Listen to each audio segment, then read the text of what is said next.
শুভ সকাল আমার প্রিয় পরিবার। তো তোমরা সবাই কেমন আছো? আশা করি সবাই ভালো আছো, সুস্থ আছো। কদিন আগে একটা নিম্নচাপ গেল, তারপরে কিন্তু আবারও শুরু হয়েছে আবারও একটা। তো বেশ গত 3 দিন ধরে ঝড় বৃষ্টির সমানই হয়েই যাচ্ছে। তো সেই জন্য ঘর থেকে আর বের হওয়াই যায়নি। আমার ঘরে কিছুই ছিল না, শাক সবজি।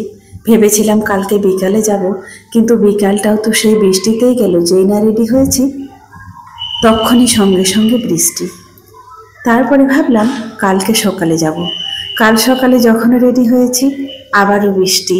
এই করে করে ঘরবন্দি হয়ে থেকে যাচ্ছি 2-3 দিন ধরে। তো এইভাবেই চলছে, দিনগুলো কাটছে বৃষ্টির মধ্যে। জানি না কবে আবারও বাজারে যেতে পারবো আর খাবার দাবার কবে জোগাড় হবে। তো চলো, এখন তো আর ছাদেও যাওয়া যাবে না আর হাঁটাও যাবে না। তবুও গিয়েছিলাম ব্যালকনিতে, সেই দরজাটা খুলে দেখি যে না, যাওয়া যাবে না। ছাদটা বৃষ্টিতে শ্যাওলা জমে গেছে। ওই ছাদে যদি হাঁটতে যাই তাহলে পড়ে গিয়ে হাত পা ভেঙে যাবে, তখন আর ওই ঘরে বসে থাকতে হবে। আসলে কি বলতো, হেঁটে অভ্যস্ত, একবার উকি না মারলে আর যেন হয়ই না। চলো এবার বেলকনিতে। কেউ কিন্তু এতক্ষণে ঘুম থেকে ওঠেনি। সারা রাতে ঝমঝমিয়ে বৃষ্টি পড়ছে, আবার সকাল থেকেও সমানই বৃষ্টি পড়ে যাচ্ছে। তো শুভ সকাল আমার প্রিয় পরিবার। তো তোমরা সবাই কেমন আছো? আশা করি সবাই ভালো আছো, সুস্থ আছো, আমরাও ভালো আছি। আর এই যে সকাল সকাল ব্লগটা শুরু করলাম। তো দুজনে পড়তে বসেছে, আর যেহেতু বৃষ্টি পড়ছে ছাদে তো যাওয়া যাবে না, বুঝতে পারছো। আর ভাবছিলাম আজকে বাজার যাব, কিন্তু আজকেও আর যাওয়া হবে না, ঘরে কিন্তু কিছুই নেই। তো চলো।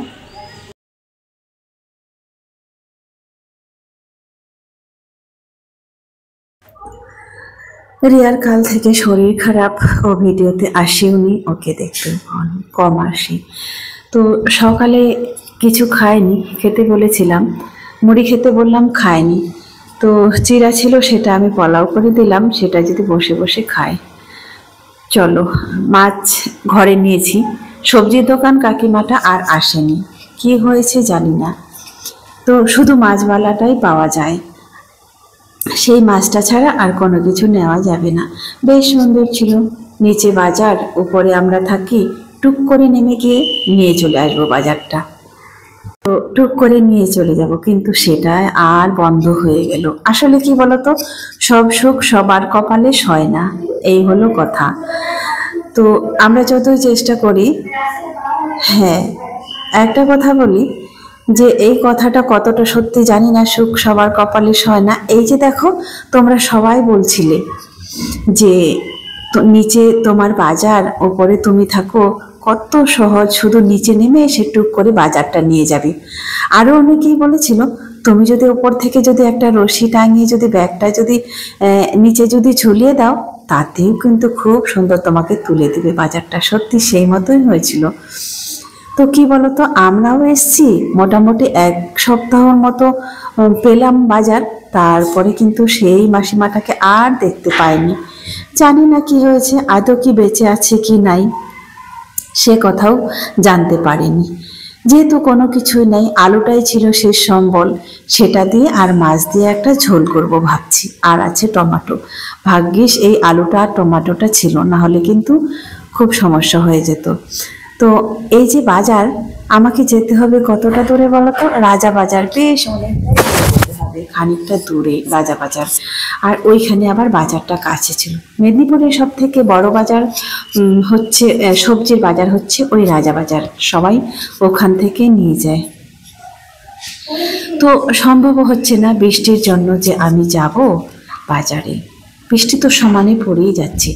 এর আগে বৃষ্টিতে ভিজে ভিজে, জলে ভিজে ভিজে দেখতে পেলে তোমরা, কতদিন আমি ভয়েসটা পর্যন্ত ভালো করে দিতে পারিনি। কি বলতো, এত বুকে কফ বসে গিয়েছিল, এখনো কিন্তু পুরো কফটা উঠেনি। বুকটা ব্যথা, আর সব সময় কাশতেই থাকতাম। তাই ভেবেছি 2 দিন কষ্টই না হয় করি, কিন্তু এই ভিজে ভিজে বাজারে যাব না। ছাতা নিয়ে যাব ঠিকই, ছাতাতে আর কতটা আটকাবে, কারণ এটা তো হাওয়া হাওয়া দিয়ে বৃষ্টিটা হচ্ছে, তাই না, ঝড় বৃষ্টি, যাওয়া যাবে না।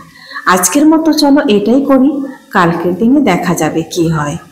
সবই উপরওয়ালার পর ভরসা।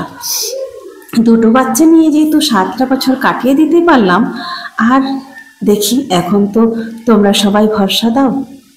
এই তো তোমার মেয়েগুলো বড় হয়ে গেছে, আর কি চিন্তা। হ্যাঁ সত্যি ভাবি, তো সেই আবার ভাবি এক সময় যে ছোট থাকলে কিন্তু ছোটর ভয়, আর একটু বড় হয়ে গেলে কিন্তু বড়র ভয়। কিন্তু সেই সমস্যা আমার বাচ্চাদের মধ্যে নেই, সেটা আমি গর্ব করে বলতে পারি যে সেই সমস্যাগুলো, সেই ভয়গুলা আমাকে কাটাতে হয় না। সত্যি এর জন্য আমি খুবই গর্বিত। মানে কি বলবো, বলে বোঝাতে পারছি না। যে আমার বড় যে রিয়াকে তোমরা দেখতে পাও, তো ওর তো আচারে আচরণে কথায় বার্তায় তোমরা দেখতে পাও, বললে হয়তো বলবে যে নিজের মেয়ের কথা বলছি। আসলে ওকে নিয়ে আমি কখনোই টেনশন করি না, কারণ আমি যখন ঘাবড়ে যাই, একটু যখন আমি ভেঙে পড়ি, তখন কিন্তু সোজা হয়ে দাঁড়ানোর যে কি বলবো পরামর্শগুলো তার কাছ থেকেই পাই। এত সুন্দরভাবে বোঝায়, তখন মনে হচ্ছে আমি ওর মা, না ও আমার মা। নিজের মধ্যে এরকম ফিল হয়। সত্যি আমি কখনোই এদের জন্য ভাবি না। আর এদেরকে যদি রাত 8টার পরে কিংবা 7টার পরে যদি কোথাও যদি আমি ঘর থেকে যদি বের করে দিই, ওরা তবুও যাবে না। যা যাবে আমার সঙ্গে, নয়তো দিনের বেলায়। তবে চলো, এই মতো করেই কাটছে দিনটা। তো আলুগুলো প্রথমে ভেজে নিয়েছি, তারপরে টমেটোটা আর মশলাটা দিয়ে এখন কষিয়ে নিব। রিয়া আবার এরকম বড় বড় করে খেতে চায়, রাজ্যেও খেতে চায়, দুজনের খুব পছন্দের একটা এরকম তরকারি। তো ওই মতো করেই আজকে রান্নাটা করব। আলু যদিও আমি খেতে পারবো না, ঝোলটা তো খেতেই হবে। আলু খেলে একটা দুটা খাই, তবু না খেয়ে আর করবোটাই কি। তো চলো এবার রান্নার পালা। এসেই তো রান্না শুরু করে দিয়েছি, কিন্তু ড্রেসটা চেঞ্জ করা হয়নি, ওইভাবেই চলে এসেছি। চলো। আসলে ওরা খুব সুন্দরভাবে রিয়ালাইজ করতে পারে যে আমাদের সামনে পিছনে কে আছে না আছে। বাবা নামক যে বটগাছটা, সেই ছায়াটাও কি আদৌ ওরা পায়? পায় না। তো সেই জন্যই হয়তো আজ এই কথাগুলো বলতে বাধ্য হলাম, বলতে বলতে যে আমি জানি না, আর এটা আমি বলবো না যে এই রকম বাবা যেন আর কারো ঘরে জন্ম নেয়, আর কারো দ্বিতীয় ঘরে হয়। বাবা নামক এই আমার এখানে আমি একটা খারাপ কথা বলবো, ইউটিউব কমিউনিটি গাইডলাইন্সের বাইরে চলে যাবে, সেই জন্য বলতেও পারলাম না। তো যাই হোক, সেই প্রসঙ্গটা ছাড়ো। অনেক সময় বাচ্চারা নিজে দিনে 8বার 10বার 1000বার ফোন করলেও তার কাছ থেকে কোনো সাড়া আসেনি। যদি আমি বলি যে আমার বাচ্চাগুলা এই সমস্যা কি এই সমস্যা, যদি আমি এটাও বলি যে তারা নেই, কথাটাও যদি বলি, তারপর থেকেও তার কাছ থেকে কোনো রেসপন্স পাওয়া যাবে না। তোমাদের সাথে আমি ডেইলি ভ্লগ করি, সেটা তোমরা দেখতে পাও। ডেইলি বলে সারা দিন সকাল থেকে সন্ধ্যা পর্যন্ত তো হয়, কিন্তু তোমরা ভ্লগ দেখেই বুঝতে পারো যে আমার বাচ্চাগুলো কেমন। আশপাশের লোকজন তো তারা বুঝতেই পারে।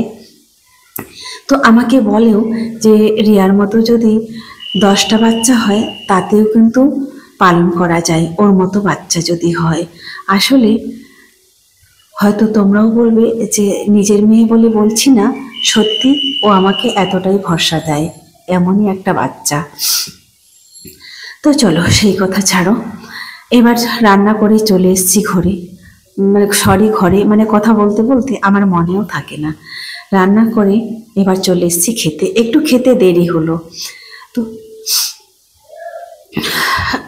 ওরা আবার স্নান করেনি, স্নান করলো, আমি তো স্নান করে গিয়েছিলাম। আর এই সুন্দর বাটিটা, কালকে রাতে যে ওরা সয়াবিন আনতে গেছিল, ওই সয়াবিন আনার সময় ওই প্যাকেটে নাকি এই বাটিটা ছিল। তো রাজি আজকে বলছে, মা আমি ওই বাটিটাতে তরকারি খাবো। ঠিক আছে তাহলে খাও, বলছে আমাকে বাটিতে করে দিবে। যদিও কখনো বাটিতে করে খাইনি, তো ওই জন্যই দিলাম। এটিকে আসলে বাচ্চারা নতুন বাড়িতে করে খেতে বসে। এখান হচ্ছে আমরা খেয়ে দিয়ে যখন একটু রেস্ট নিতে যাব, তখন এই যে আমাদের উপহার চলে এসছে গরম গরম অনেকগুলো জিলাপি, 500-1 কিলোর মতো হবে মনে হয়, তবে আমি জানি না, আইডিয়া বলতে পারবো না। একদম গরম গরম তখনই শুধু ভাজলো মনে হয়, তো এটা এনে দিল ওর কাকু। তো চলো আজকের মতো বন্ধুরা এখান থেকে শেষ করি জিলাপি দিয়ে। সবাই ভালো থাকবে।